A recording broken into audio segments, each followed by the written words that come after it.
네, 내일 새벽 0시부터 시작이 되는 4월 총선, 공식 선거 운동을 앞두고 여야 모두 총력전을 다짐하고 있습니다. 국민의힘 한동훈 비상대책위원장은 국회를 완전한 세종시로 이전하겠다고 발표를 했고, 민주당 이재명 대표는 적극적인 복지를 강조한 기본사회 5대 정책을 공약으로 내걸었습니다. 총선 큐, 오늘은 예고한 대로 최재성 전 청와대 정무수석과 함께하겠습니다. 네, 안녕하십니까? 안녕하세요. 네. 2주 전에 이 시간 나오셔서 이종섭, 도태우 논란으로 한동훈 위원장의 특수성이 없어졌다 이렇게 말씀하셨거든요. 그 사이 한 2주가 흘렀고 이를테면 윤한 갈등 2라운드까지 이제 왔다가 어느 정도 좀 수습된 국면인데 어떻게 평가하십니까? 우선은 그 집권 여당은 선거를 치를 때 또 뭐 평시에도 마찬가지죠. 정책을 중심으로 국정 지원론을 국민들께 요청을 하고 이게 아주 정상적인 모습이거든요. 근데 한동훈 비대위원장이 비대위원장 작년 12월에 되고 벌써 이제 3개월 지났는데요. 오히려 이제 공세적이고 비정책적인 그런 모습들을 주로 보여왔거든요. 그래서 그런 것이 이제 정책 공약을 내더라도 조금 늦었다. 또 기존의 공세적인 어떤 이미지하고 좀 잘 안 맞는 이런 거라서 오히려 이제 최근 상황과 관련돼서 조금 다급해진 것이 아니냐, 급조된 것이 아니냐, 뭐 이런 이제 지적이 있을 수 있고요. 지금 이제 소위 이제 총선 판세가 요동치면서 조금 두 가지 특징이 이제 나타나는 것 같아요. 하나는 보수를 다시 집결시키기 위한 어떻게 보면은 퇴행적 행보거든요. 다시 말해서 중원으로 나가고 중도 확장을 하고 이러면서 국민의힘 총선 승리의 하나의 이제 그 행보라든가 이런 것들이 지금 이제 막 진행이 돼야 되는데 오히려 거꾸로 이제 박근혜 대통령과 회동을 한다든가 이런 것들이 조금 최근에 출렁이는 총선판에서 굉장히 위기감을 느낀 그런 행보 아닌가. 대구 지지율도 막 출렁거리고 있거든요. 그 다음에 이제 정책 공약을 비로소 이렇게 내놓는 것도 그와 연관된 것이 아닌가. 그래서 이런 이제 특징적 요소가 선거에 돌입하면서 나타난 것이다 이렇게 보고 있습니다. 박근혜 전 대통령 예방을 포함해서 보수 집권을 위해서 퇴행적 행보. 급조된 것이다. 그렇죠. 총선 승리를 위해서는요.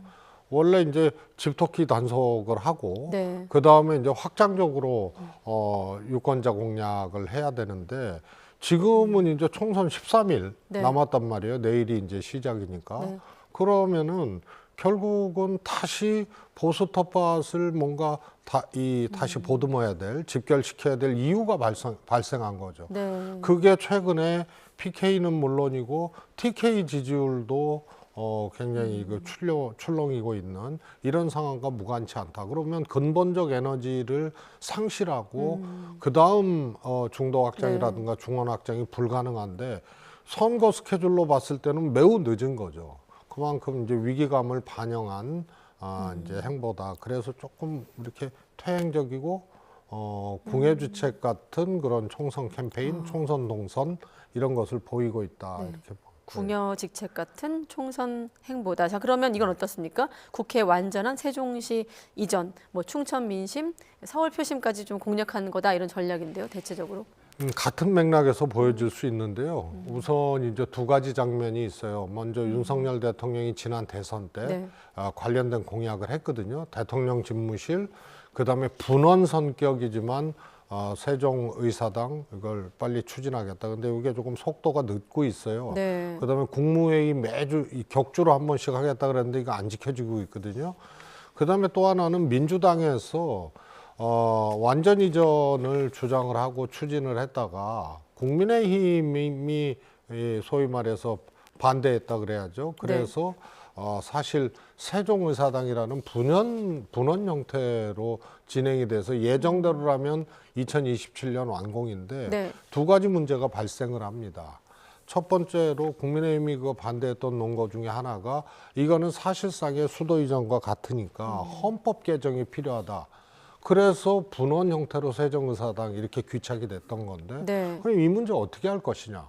그럼 최소한 지금 국민의힘 비대위원장이잖아요. 총선 공약이라는 게 국민의힘 공약 아니에요.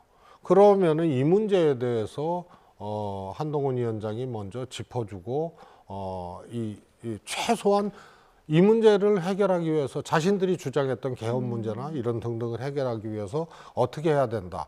그다음에 지금 이미 의사당 분원이 진행 중이기 때문에 이 계획 수정을 어떻게 해야 되는데 이런 일종의 걸림돌이 된 것에 대한 해결 대한 로드맵 이런 것까지 같이 제시를 해야 되는데 그냥 이렇게 해놓으니까 이것에 대한 어떤 신뢰성 이런 것들이 조금 의심이 될 수밖에 없다 이런 거고요. 그다음에 또 하나는 두 가지 워딩이 굉장히 조금 지적하고 싶은 건데요. 신뢰와 대화의 정치를 복원하겠다. 국회의사당으로. 이거는 지역 균형 발전이라든가 예를 들어서 서울의 이제 과밀이라든가 이런 것들을 조금 다른 정책적 차원에서 풀어나가는 것이 네. 의사당 이전 문제라고 한다면 신뢰의 정치나 대화의 정치 복원은 그거는 이제 정치문의 또 다른 문제거든요. 이걸 여기다 갖다 붙인 거. 그다음에 의사당 떠난 다음에 역시 개발 공약을 했다는 거. 예. 이런 것들이 조금 이렇게 뭐라 그럴까요? 준비되고 조금 이렇게 수준 있는 그런 정책 제시는 아니다. 이렇게 판단이 됩니다.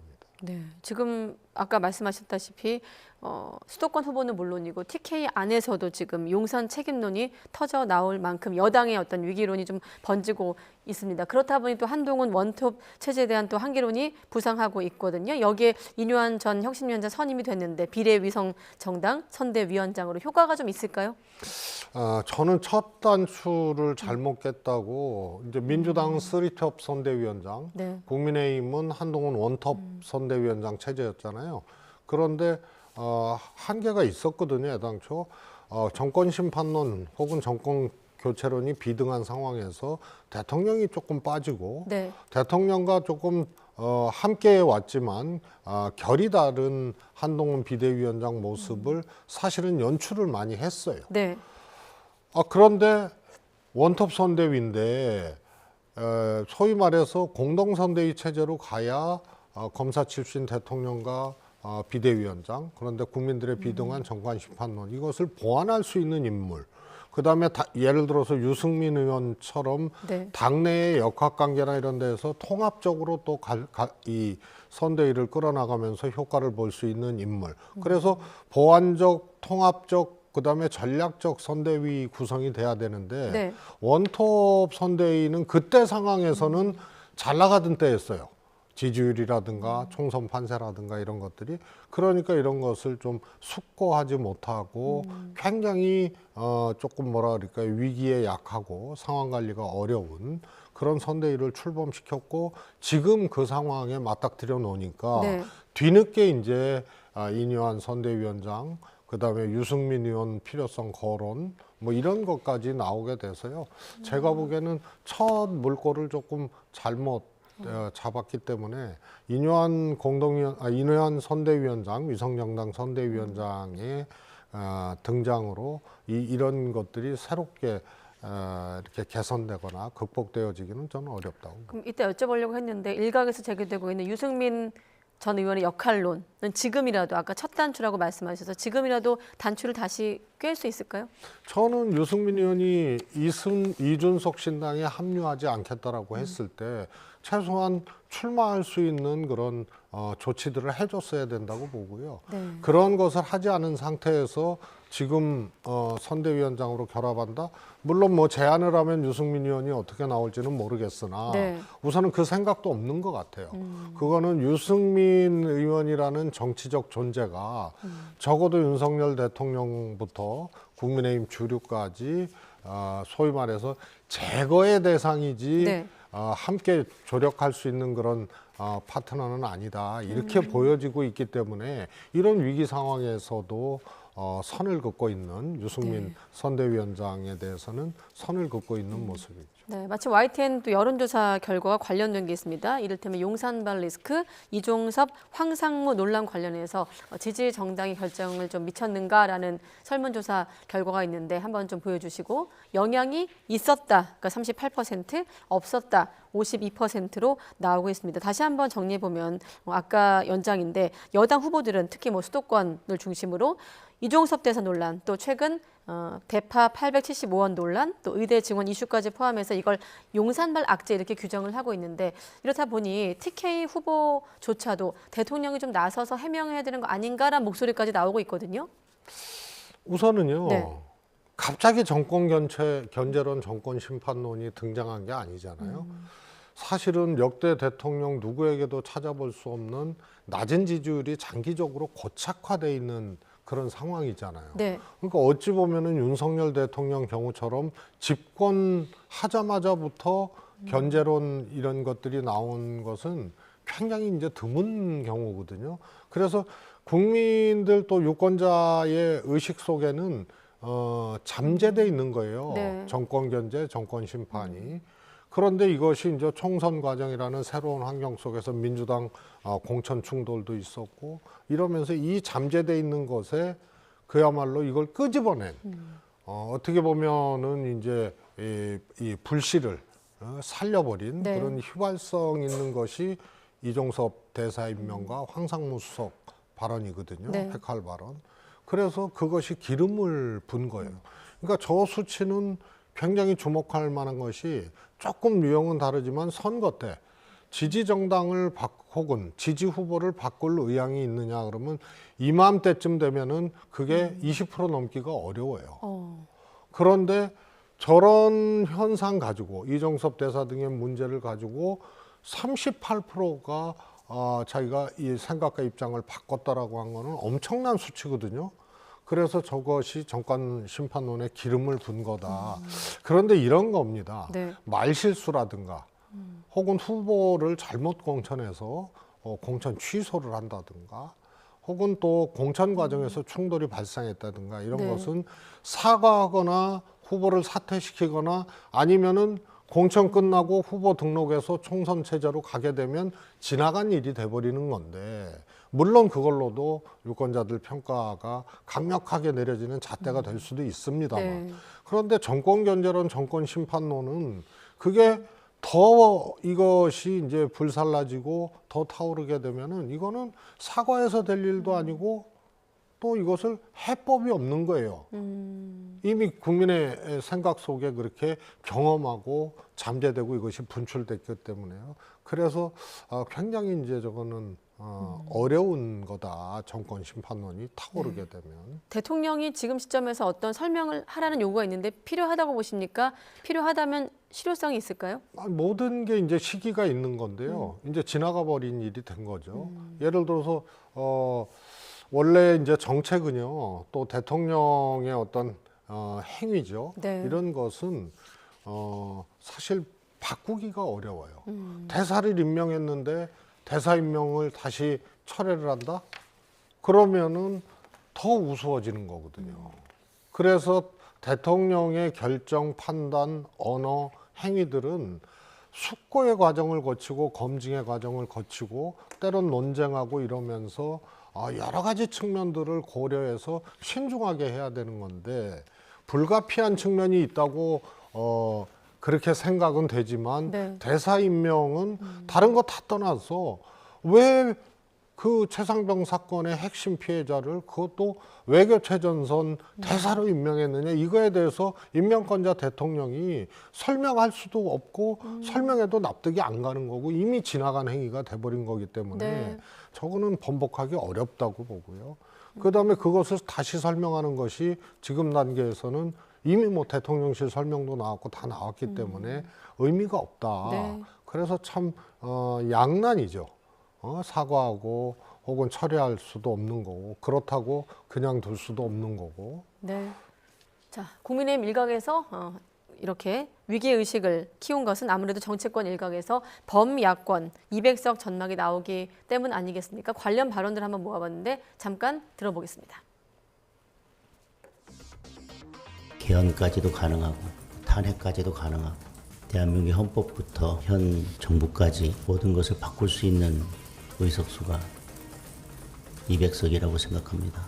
이회 독재, 범죄자 독재가 되는 것을 막기 위해서는 국민의힘이 최선을 다해서 많은 의석을 차지해야 된다고 생각을 하고 있습니다.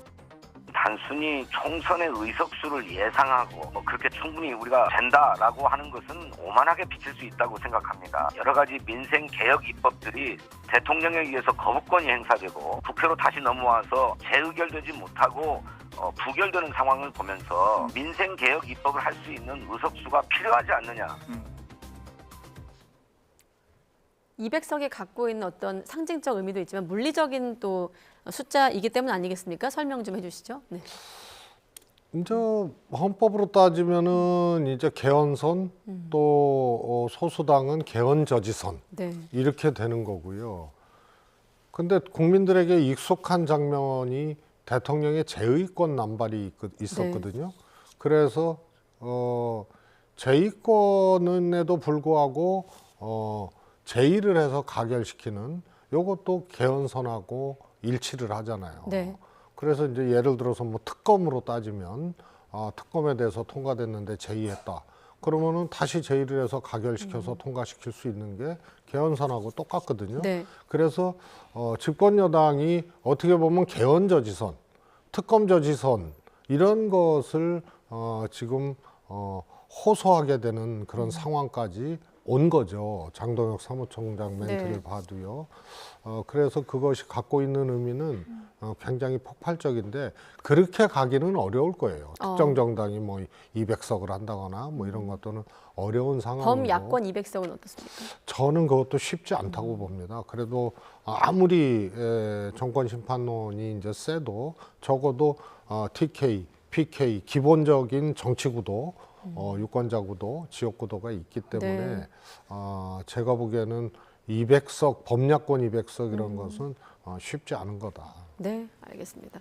자, 민주당 앞에 좀 길어져서 뒤에가 좀 갈 길이 먼데 서둘러 가겠습니다. 자, 임종석 전 실장이 내일 전현희 후보 지원 유세 나설 예정이다 보니 임종석 전 실장과 이재명 대표 만남도 관심이거든요. 좀 어떤 모습이 연출되고 이 장면은 좀 이 총선 국면에서 어떤 상징성이 있을까요? 그 임종석 실장이 백의종군을 얘기를 했잖아요. 네. 그러니까 전현희 후보 임종석 전 실장이 출마하고자 했고 과거에 의원을 했던 지역이기 때문에 백의종군하는 임종석 실장이 이 전현희 의원을 지원하지 않는다. 그거는 좀 맞지 않는 얘기니까 당연히 가야 되고요. 네. 그다음에 저 지역은 또 이재명 대표 입장에서도 반드시 가야 되는 그런 지역이기 때문에 자연스럽게 이제 만남이 되는 거고요. 전현희 후보를 가운데 두고 손까지 지켜드는 그런 상황이 이제 나오게 됨으로써 세 사람이. 그렇죠. 총선 과정에서 이런저런 이제 공천 두고 이런저런 얘기들이 그 장면으로 일단은 마무리되는 거다. 이렇게 보고요. 좀 통합적 내지는 좀 긍정적으로 마무리되는 그런 장면이 그러면 내일 이제 전현희 네. 의원 출정식에서 나오게 된다 이렇게 보죠. 세 사람이 손만 치켜 세울까 아니면 어떤 메시지도 나올까요? 메시지는 각각 이제 격려 말씀이라든가 이런 것을 하면서 네. 각각 할 건데요. 이게 무슨 뭐 협상이나 타결이나 이런 형태의 것이 아니기 때문에 각각의 메시지는 있을지언정 무슨 함께 뭘 하겠다 이런 이제 어떻게 보면 합의 내지는 뭐 이런 류의 메시지는 있을 수가 없는 거죠. 그렇군요. 자, 민주당 최근 어떤 분위기가 좀 바뀌면서 낙관론을 좀 경계하면서 동시에 또 설화 단속에 촉각을 곤두세우고 있는데 이재명 대표가 또 설화 논란을 일으켰거든요. 그러니까 윤석열 정권을 비판하다가 재혼 가정을 좀 비하하는 표현을 쓰면서 논란인데 총선을 앞둔 시점 이제 14일 정도 앞둔 시점이다 보니 말조심을 좀 해야 된다 이런 경계론이 확산하는 분위기인데 수석님은 어떻게 보십니까? 이제 총선까지 이제 오늘 빼고 네. 이제 내일부터 13일 이제 경주가 들어가는데 격전이 이제 들어가게 되는데요. 나올 수 있는 것이 소위 말해서 의미 있는 후보의 과거사, 네. 과거 막말 이런 것이 생각지도 못한 데서 이제 나올 수 있고요. 그 다음에 하나는 대표 리스크입니다. 대표들은 24시간 노출돼 있고 전국을 다 다녀야 되고 그러기 때문에 뭐 대통령까지 포함한다면 각 정치 세력, 정당의 리더 리스크 네. 이것이 이제 남아 있는 거죠. 그래서 원체 총선이라는 것이 예민하고 힘들고 대표 입장에서는 매일 정말로 엄청난 일정을 소화해야 되는 네. 그런 상황이기 때문에 맥락은 제가 보기에는 아무 문제가 없어요. 그러나 단어나 어휘 선택의 문제 이런 것들이 정교하지 못할 수밖에 없는 상황으로 이미 들어간 거예요.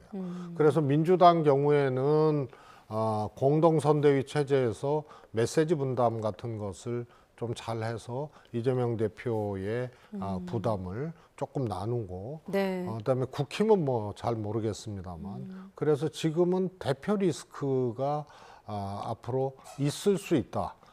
그것이 남아 있다 이렇게 보기 때문에 매우 유의해야 될 네. 그런 대목들이 아닌가 싶습니다. 그렇군요. 정교하지 못한 메시지 관리였다. 맥락은 이해하지만 자 마지막으로 조국 대표 얘기를 하고 넘어갈 텐데 지난번 나오셔가지고 민주당과 쌍끌이 효과가 상당할 것이다라고 했고 다른 방송에선 특공대에 비유하기도 하셨습니다. 저희 YTN 여론조사에서도 그런 기세가 나타나고 있는데 마지막 질문으로 지금 시점에서 다시 조국 혁신단의 약진 어떤 좀 평가가 나올까요? 우선은 이제 총선까지, 네. 그 다음에 총선 이후에 조금 더 이제 중장기적으로 이렇게 본다면 지속 가능한 정당이 될 가능성이 커요. 이번에 의회에 한석 내지는 두석으로 입성하는 정당의 미래는 사실은 좀 불안정하거든요. 네. 그런데 적어도 10석 이상 15석 이렇게 왔다 갔다 해서 실질적으로 그렇게 비례의석을 차지하게 되면 그런 지속 가능한 정당이 되고요. 그다음에 적어도 이 정권이 존재하는 한은 메시지라든가 정당의 존립 이유가 매우 간명하게 설명되어질 수 있잖아요. 네. 그다음에 조국 대표라는 어떻게 보면은 한쪽에서 보면은 범법을 했다고 여겨지지만 네. 또 다른 쪽에서 조국 정당을 지지하거나 뭐 이런 분들 입장에서는 탄압받거나 지나친 어떤 검사 권력에 의해서 멸문지화 지경까지 당한 이런 분이 이제 정치를 하는 거기 때문에 두 가지 측면, 정당의 지속 가능성과 그다음에 조국 대표의 하나의 지도적 정치자로서의 국민적 평가 이런 것들이 일정 정도 담보될 수가 있다. 이번 원내 진입을 계기로. 그다음에 총선 전까지는 제가 보기에는 통상 사표 심리라든가 그다음에 주력 정당이 아니면 네. 제3당이라든가 군소정당이 통상 출발할 때의 지지율이 막상 투표일 다가갈수록 꺾어지는 현상이 있는데 지금 이례적인 현상이거든요. 그래서 저것이 움츠러들거나 꺾어지거나 이런 것은 아니다. 다시 말해서 일시적인 거품, 최소한 총선 때까지는 그렇게 보기 어려운 현상들이다. 이렇게 네, 보여집니다. 지속 가능한 정당이란 말씀까지 듣겠습니다. 네, 최재성 전 청와대 정무수석과 총선 정보 분석했습니다. 고맙습니다. 감사합니다.